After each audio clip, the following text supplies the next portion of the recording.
Anyone else? I can't see everyone. I'm not sure. Okay, well, let's get rolling here. So, oh, Jason, dude, you beat me to the punch, man. Um,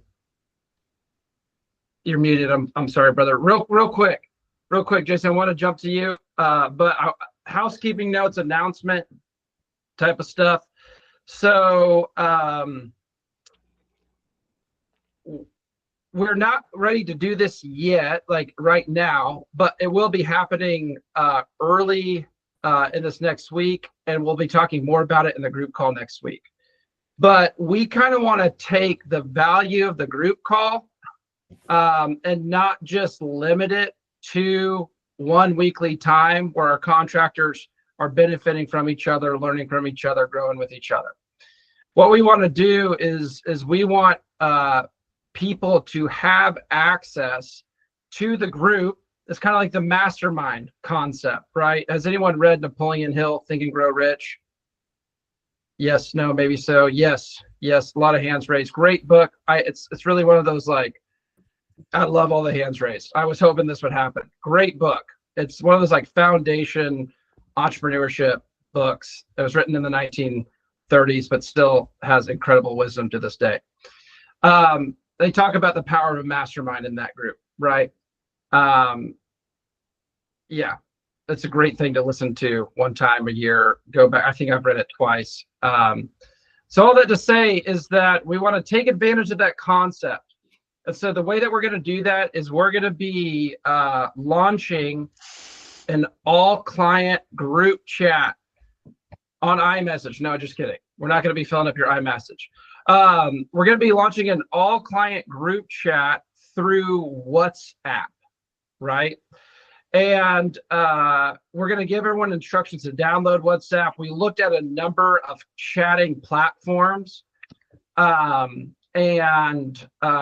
decided WhatsApp was going to be the best. It's completely free. And it's going to give everyone a chance to really ask questions, share wins, keep the kind of momentum that we have in this group call by coming here. But we're going to be doing that in a group chat. Our man Travis, Coach Travis Davis, he's a fellow small town brother. I live in a small town now, so I've been wearing a lot more cowboy boots and talking with a country accent around the office. But I live like 25 minutes away. It's not really like a small town. All that to say is Travis is going to kind of be leading that as the moderator. The coaches will be involved in it to some degree. I'll be really involved in it. I'll be available to address stuff, hook up people with the right person. But really the main purpose is for you guys to help each other. If questions come up, if you're in the middle of something, if you're hit with some insurance policy change or legal thing or marketing thing, and you're like, hey, is anyone else dealing with this? It's your chance to get answers now, not having to wait for a week, right? So again, there's no kind of requirement there. That's just another benefit. I've been a part of those chat groups and other coaching programs over the years that I've been a part of, and I've really valued from them, right? We want to bring that same value to you guys. So anyway, we'll be giving you guys more info on that here coming this week, but we're going to launch that next week with everybody. And we'll give you instructions. We'll be looking out for your email, WhatsApp, group chat kind of download instructions. So all that to say, Mr. Jason Taylor.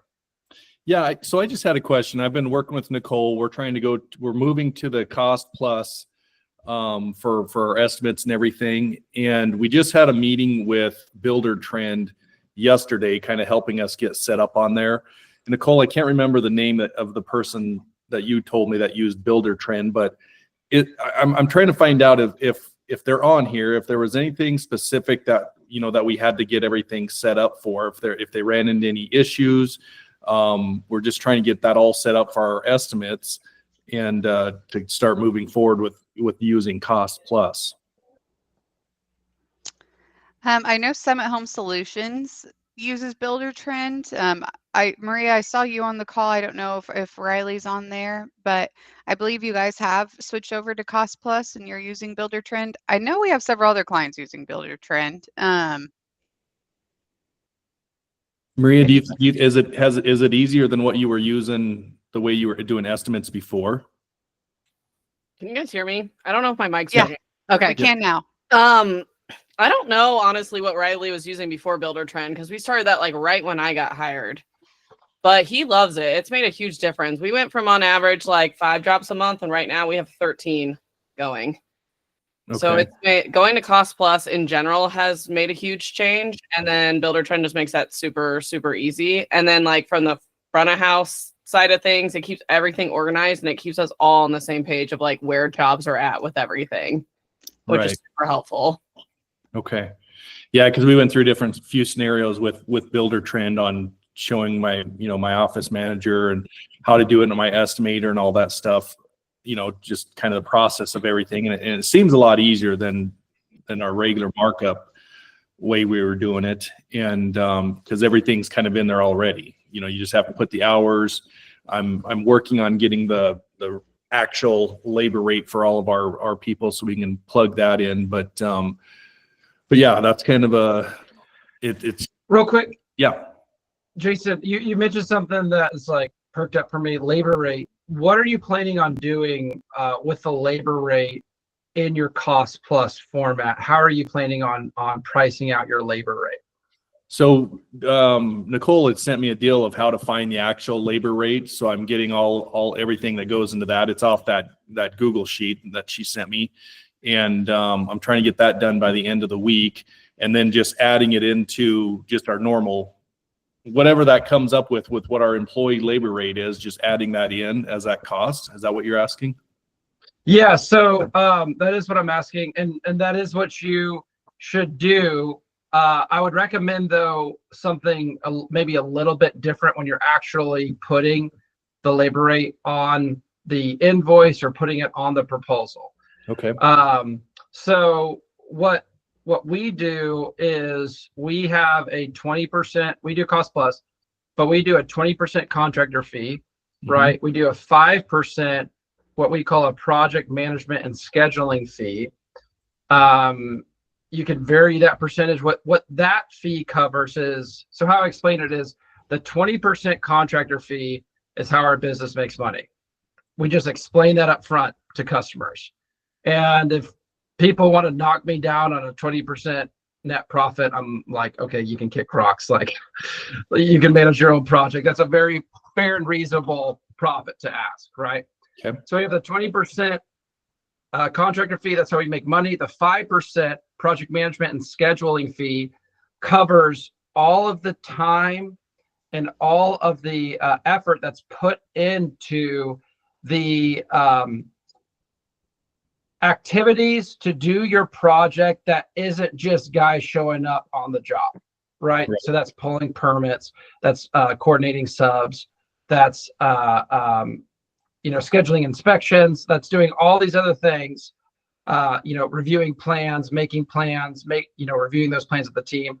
So all those other things that are directly related to that job, there are activities and functions of your business with the service that you provide directly related to that job, but it isn't guys showing up for a billable hour. Then the other thing that we do is we do not charge just a true labor rate, right?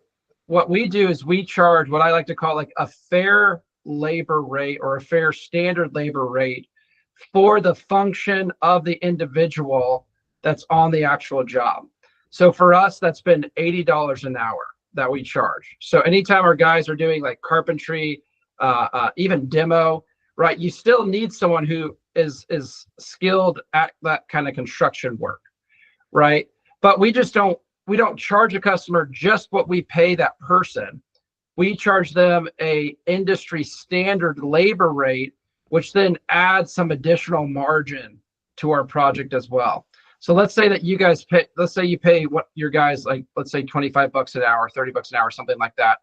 And then you find out that with, insurance and unemployment tax and Social Security and all these other costs that goes into, maybe benefits, that goes into each employee's employment, what you pay as a business, maybe you find out that the true labor rate's like $40 an hour, $50 an hour, something like that, right? Mhm.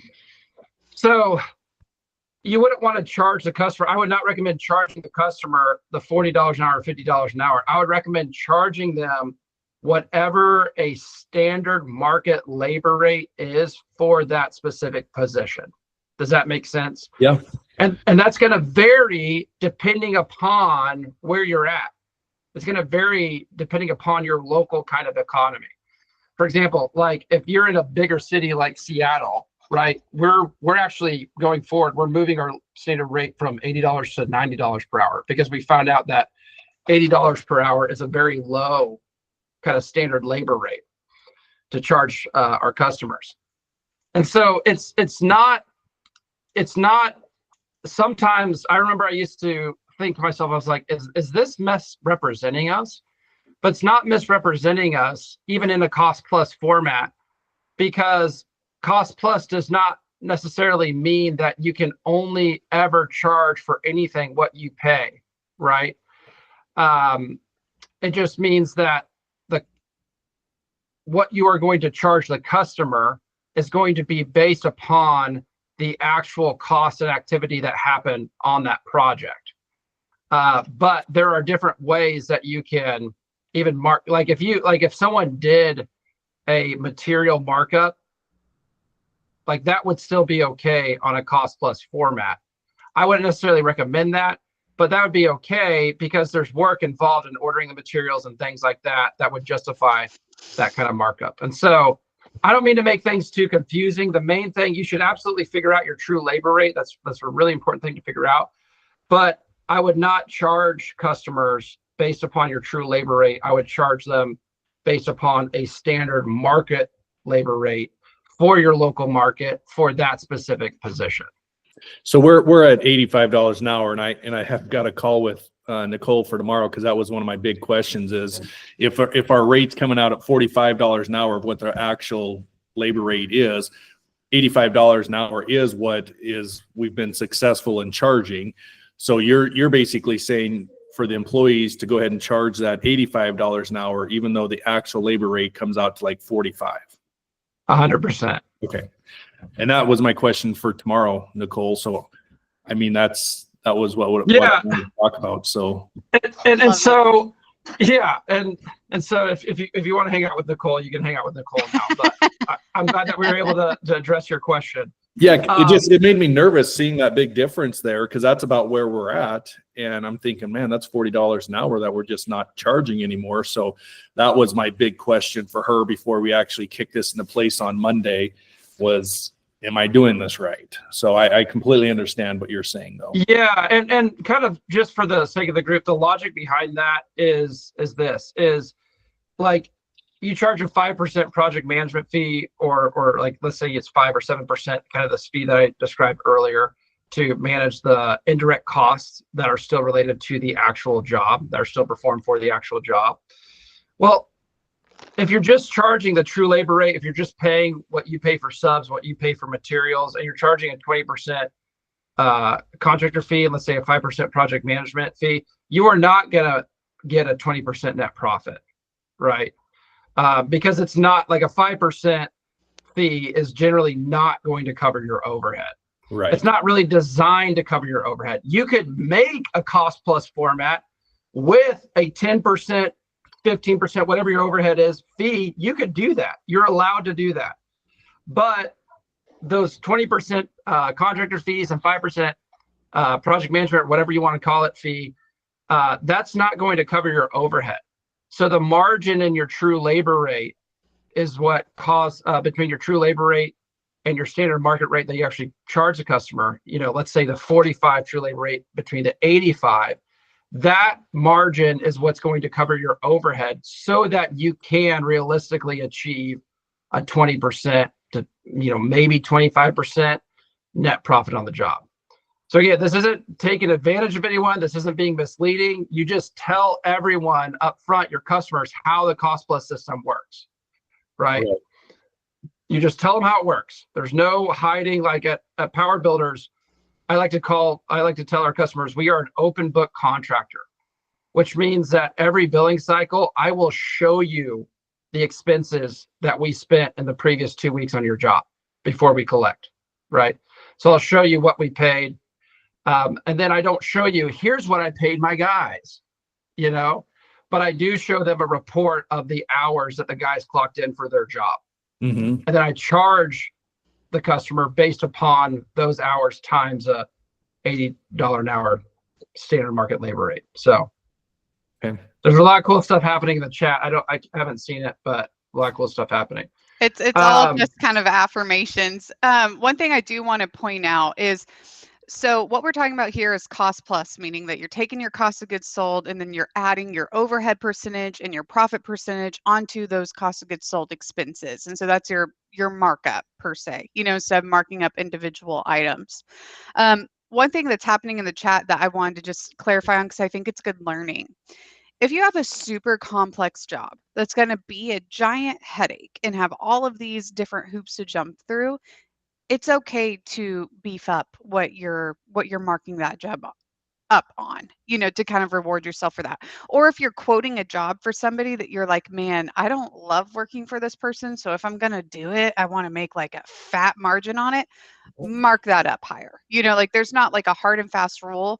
As a business coach, what I'm most concerned of is that the markup that we are typically using, that we know that that's the markup we need to have to cover our overhead and our profit. Like it's not like we're pulling that percentage out of thin air. We know what that percentage needs to be because we know our overhead percentage and we know what we want our profit percentage to be. And so I'd never want us dipping below that unless we're unless you've talked to your coach and you're in a situation where you just really need the work. But I think there's other things we can do to still win at the margin you need to be at. Okay, I see. I thought there was another hand raised, but I see Laura Pierce's hand still raised. Hi, good morning. I had a question for the BuilderTrend users. How are you capturing the data that you have in BuilderTrend in a permanent file? Whether are you downloading it onto a device or a laptop? We had a project that was about 2 years long that we utilized BuilderTrend for, and there is just a, pardon my French, shit ton of pictures, everything in there. And I'm struggling to get it out of BuilderTrend onto a laptop. Like it says it's downloading and it's transferring, and then it just goes away. It, like the, pardon me, the app refreshes or whatever.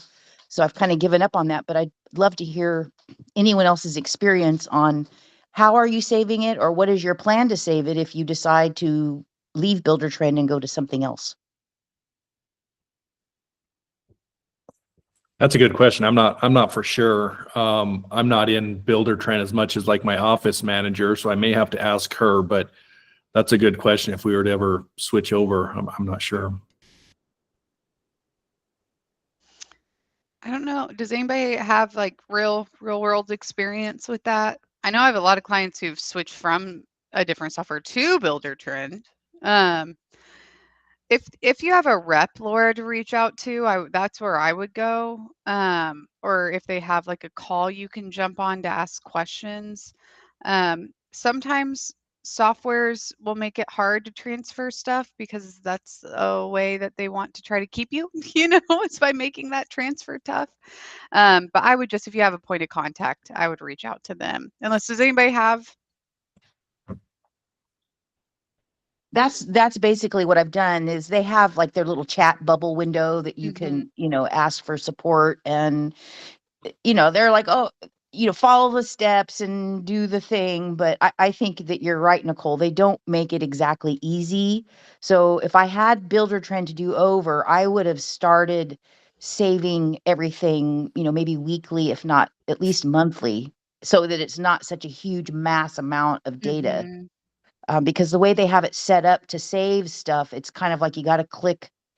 It's just a lot if you have a large project. So I guess FYI to the new BuilderTrend users, I would be very aware of that, and maybe have a plan in place of how you're going to capture data in a permanent way, so that if you do leave BuilderTrend, you have a copy of all your job stuff. That's smart. Summit Homes, Maria just said that they use Dropbox to save everything and then upload it to BuilderTrend too. I know Google Drive can do the same thing, and so I think it's whatever you're most familiar with. But that's good learning.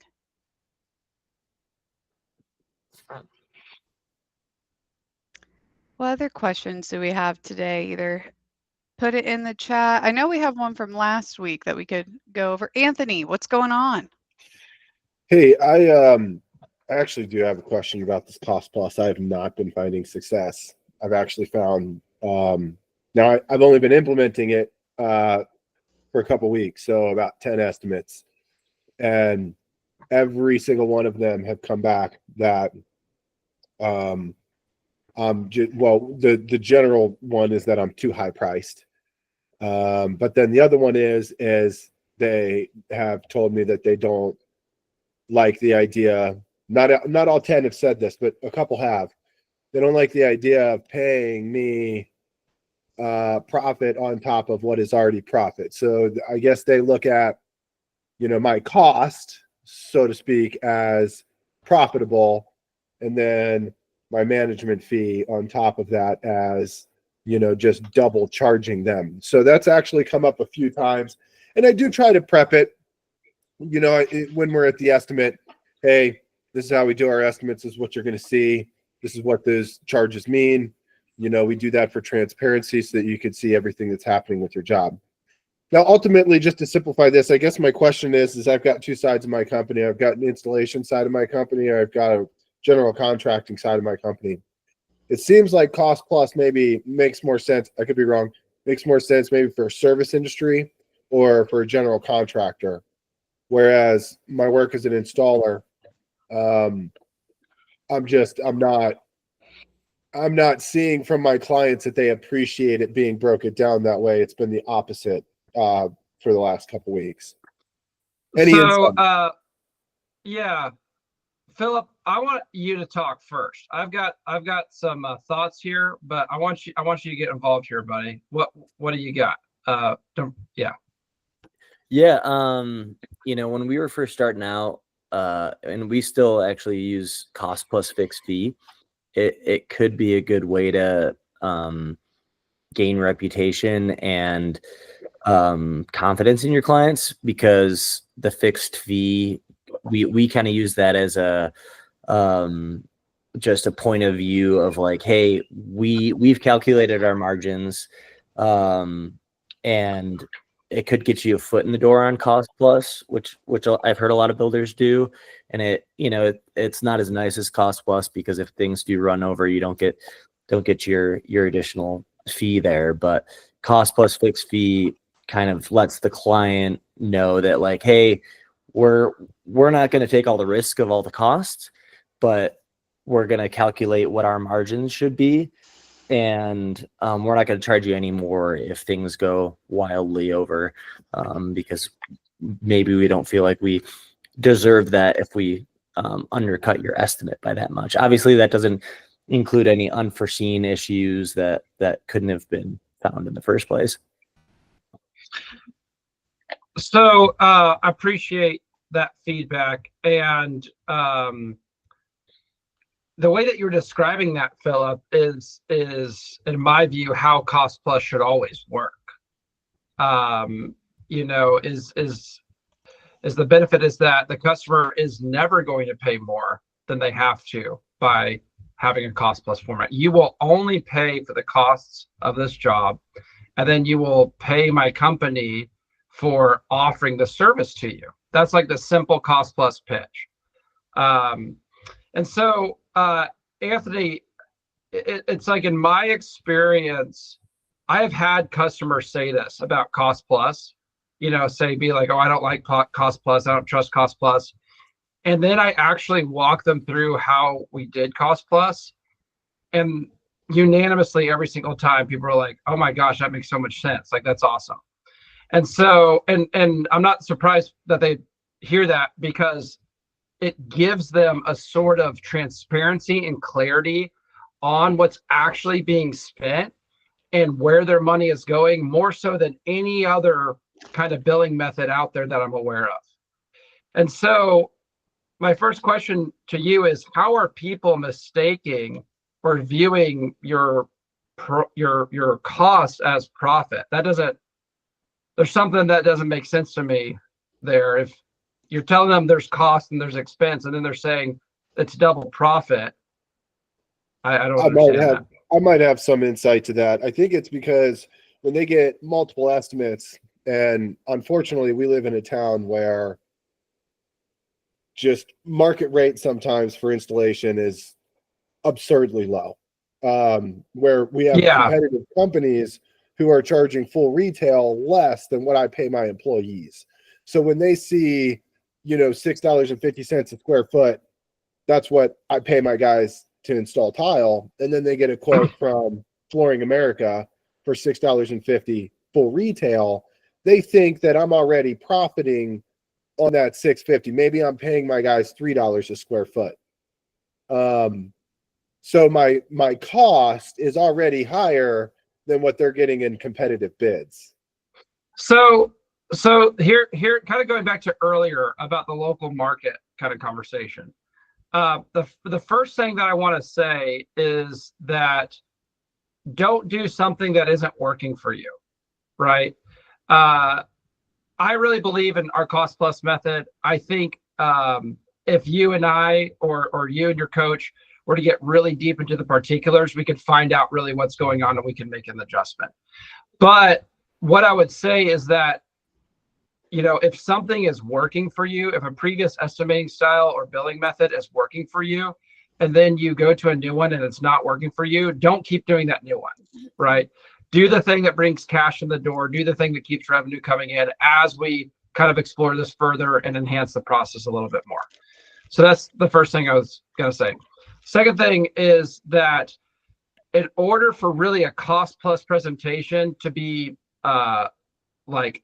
successful, I have found that really requires going over the specific details of how it all works up front before you create the estimate, and then when the estimate is created, doing it after. In the example that you gave with the Flooring America, the 625 versus the 650, right? I can see what you mean now by customers think that there's a double profit. But I think the interesting thing is that you're already charging less than the Flooring America, but then you're saying you're putting a additional kind of margin on it, which makes the estimate more expensive. And so on those estimates where you're putting that additional margin, it's a $6.25 per hour plus, whatever fee that you're putting on there. How much more is that coming out compared to the retail guy? Like total price, do you know?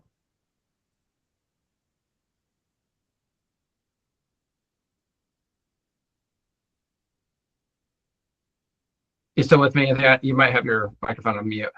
Oh, about 1.5, less than double, but 1.5 times about. And is your profit potential dramatically going up on those? No, it's actually gone down a lot. Okay, then.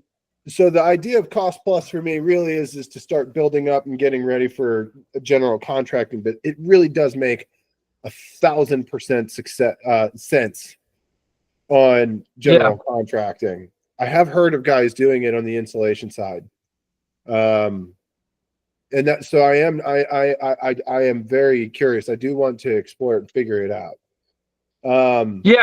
So what I might say is that maybe instead of putting your market labor rate, so if this Flooring America company, right, this retail kind of big company, if they're charging $6.50 an hour or per square foot, sorry, and that's all that they're charging with no additional fees, then what I would recommend doing is lowering your per square footage rate and then adding the fee, or just charging the same thing that they're charging on the installation side. I have found that installation type of work is always a lower margin business. And my biggest encouragement to you would be to get to a point over time where you're not even having to do install work, so you can focus more on higher profitable jobs, right? That'd be like my biggest feedback, because that would kind of solve this problem. You get how, it works for GCs and service businesses. And so the two options are either just don't do cost plus for this particular type of install, charge your competitive rate. And then if you're saying, even with like that kind of, let me back up. The reason why I say don't do install is because you're charging more than the retail guy, and then you're saying that you're not profitable. So you're trying to do a business where customers aren't going to buy from you to make a profit or to barely make a profit, right? And the reason why they're saying no is the price too high.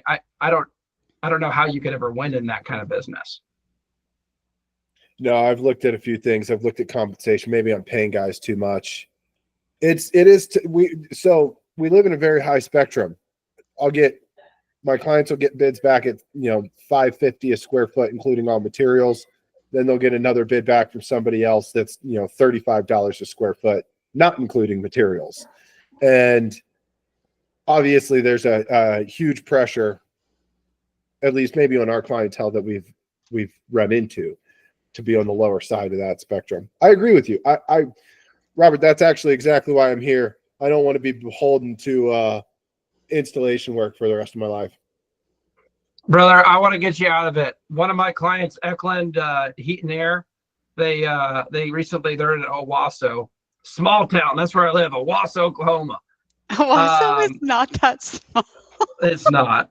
It's like 40,000 people. Yeah. That's pretty small. Yeah. We've got a Target and a Best Buy and a Sam's Club. So yeah, that's not like small town. But it feels small town to me. All that to say is they had been doing install work for 10 years, right? HVAC install work. And this year we're completely eliminating the install side of the business. And it's like the best thing that we've done. There's like so much more profits. Like their revenue is going to go down for a bit, but they're going to be so much more profitable because their install side was break even, if that, to put in the words of the owner. So yeah, we'd love to help you do that. And the way that we do that is by giving you more opportunities of these more GC type of jobs, right? I really like what Lance just said. We do a mixture of both depending upon the job. I completely support that, right? It's kind of like almost a little bit of what I said earlier. If something isn't working for you, don't do it. Or if you know that there's a better way to charge that you can, go to bed and sleep at night with peace of mind, right? And make more profits on that job, knowing you're not like taking advantage of someone, then do that, right? Do the thing that's going to work. The reason why we support Cost Plus so much is because it's a really easy way to guarantee consistent cash flow and profit. It creates transparency and trust with the customer. And if it's presented right, it's really easy to sell a job. That's why I'm sold on Cost Plus. However, if you're a badass sales guy that can, sell jobs at a 50% gross profit just because of the way you do estimate, the way you do sales, dude, don't go to the lower profit Cost Plus thing if that's what's working for you, right? So do what works. It's okay to do what works, and it's okay to do a mixture of both. Luca, you've had your hand raised for a while, buddy. Hey, all good. I was just gonna, at the risk of repeating myself, but I would agree that the cost plus method it has worked well since I implemented it with Bryce. I do leave out when I'm doing the bids and the sales process. I leave out the 5% management fee, just because I try to make the conversation less about price and more about what we offer. I say that we charge 15 to 20% contracting fee, but I do leave out that because I think that I try to turn the conversation towards what differentiates us from other construction companies, our communication, our level of work quality, and being on time and stuff like that. And then as far as like the installation side of the business, I think that also with that business, you're going to be competing with a lot of subcontractors and people that don't have the same sort of marketing and overhead that we have as like contractors, general contractors. So you have to keep in mind that, you know, in that industry, the people that aren't doing any marketing, that are doing like a lot of new construction, working for general contractors and stuff like that, they don't have that sort of overhead. So when a homeowner calls in, they can just continue charging the price that they normally charge to all these other guys. That's a great reminder. That is a great reminder. At Power Builders, that's like one of our superpowers, is that we have a 7% overhead, and it means that we can beat a lot of people on price. But as we grow, we won't be able to maintain that. There's some companies that are able to maintain super low overhead, and that affects what they're able to charge, their margins. And that's so, yeah, I really love that feedback, because it's like, one of the best pieces of advice I ever got. I was graduating college, and I was at I had this like college, graduation party. And one of my mentors at the time was there. And I was like, all right, buddy, well, I'm done. What's next? What advice you got for me? I was kind of being like tongue in cheek about it a little bit, 21-year-old version of me, I'm sure you can imagine. And he like paused for a second, and he like stopped eating, and he like looked up, and he like really thought.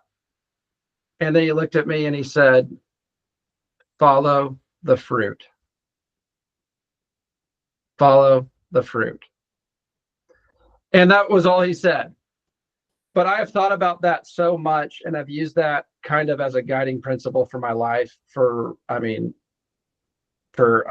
almost 15 years now. And what following the fruit means is, do not be concerned, especially in the beginning, especially when you're changing, especially when you're growing, especially when you're doing something, with doing the thing that you want to force and make happen, the thing that you really want to do. That will come. But first, follow the fruit of what's already working for you. Notice your market. Notice what customers are asking for. Like at Redmond Growth, I've talked to a number of you guys, and you've given us some feedback on stuff.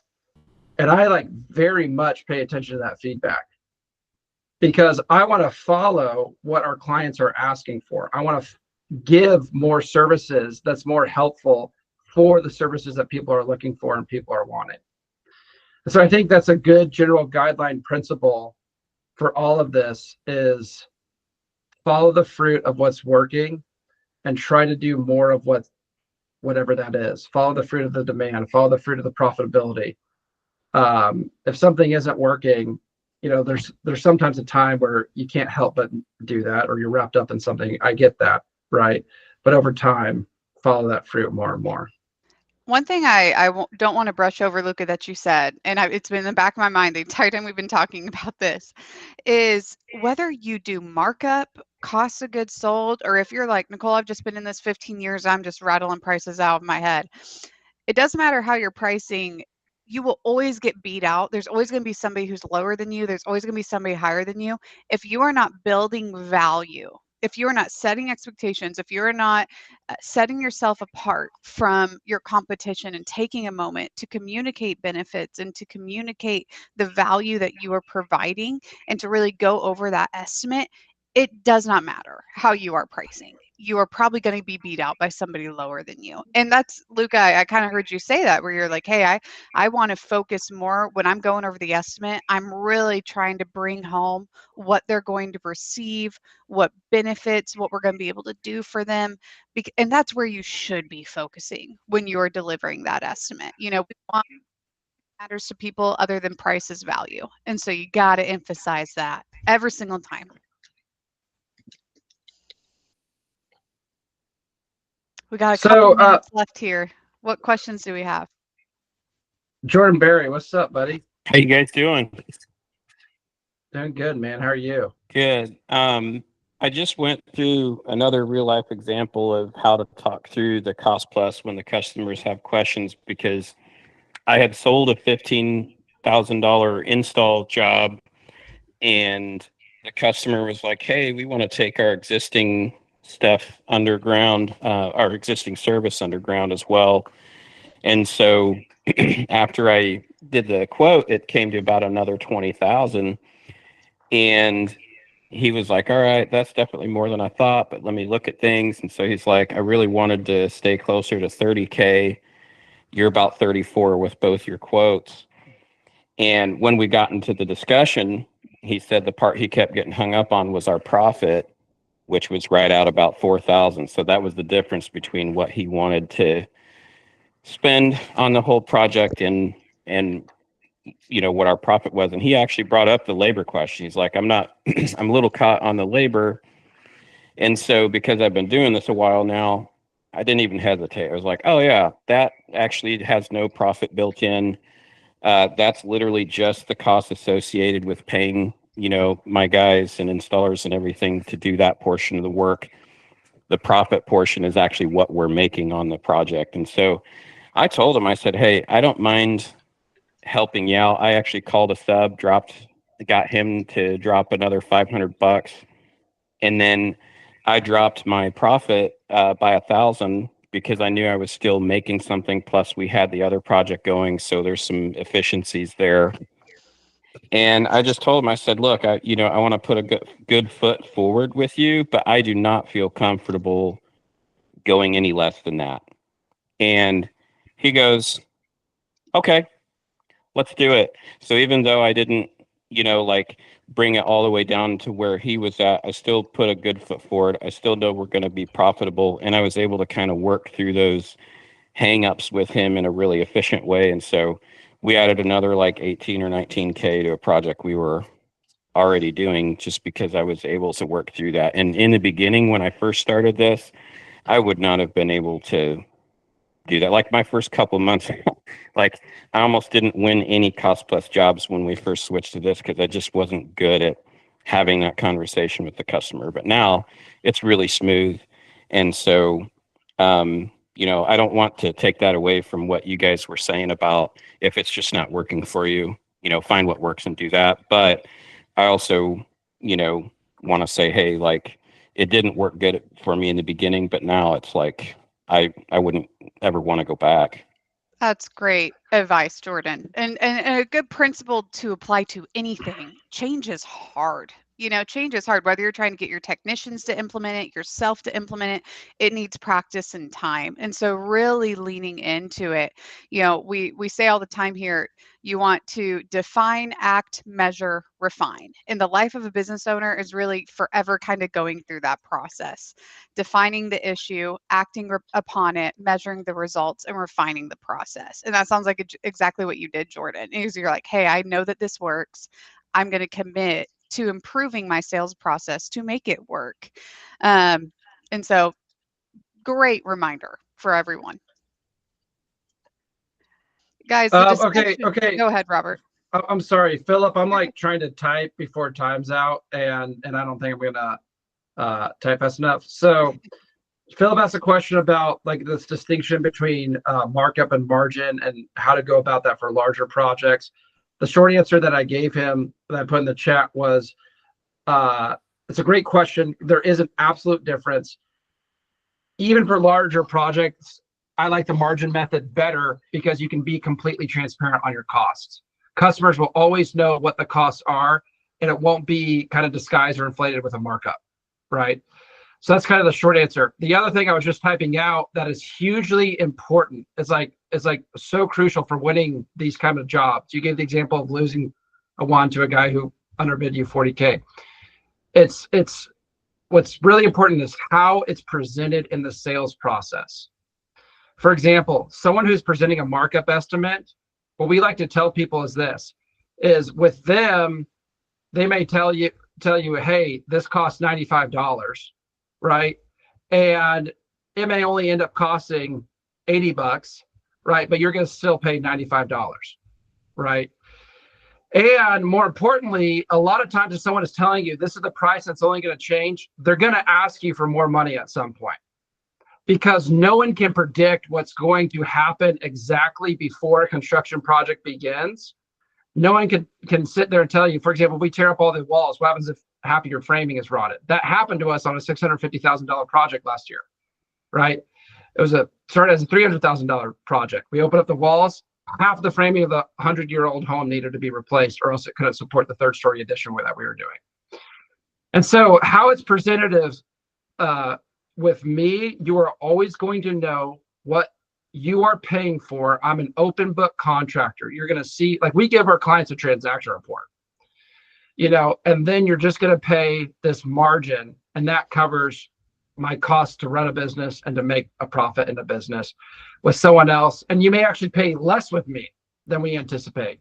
That's why we do cost plus, is you're only paying what you have to. This is a good estimate of how much you will pay, but anyone that tells you this is exactly how much you will pay and it's not going to change, they're either really inflating the price to protect themselves, which is a fine strategy. That's not a wrong thing to do, but that's what's happening, or they're going to ask you for more money at some point. Being able to present that to the customer ahead of time is hugely important. Great questions, man. Really glad you're here. Thank you, dude. I'm glad. Anthony, I didn't feel like I was able to help you that much, and so I'm glad you found value in that. Yeah, I'm taking that to the bank, man. I'm gonna cash that check. They're telling people, hey, here are the bids you're gonna get. This is what it's gonna, predicting things as they come up. If you get someone, this is what your costs are gonna be. That was great. I'm gonna have to run through that on my own verbiage and figure out how to use it, but that was gold. Yeah, and schedule a 15-minute call with me. Just go on our portal and schedule a call with me, because I'd love to help you figure out the specific verbiage, because it took me a minute to figure that out, but I wrote a script for this. I already have a script written that uses the $75, $95 example. Will do. All right, guys. All right, Nicole, you want to break us down? I'd love to. We're going to do a big 3, 2, 1 growth. So if I could, everybody turn off their mute buttons. All right, we'll do 3, 2, 1, growth. Grow. Bye, guys. Have a great week, guys.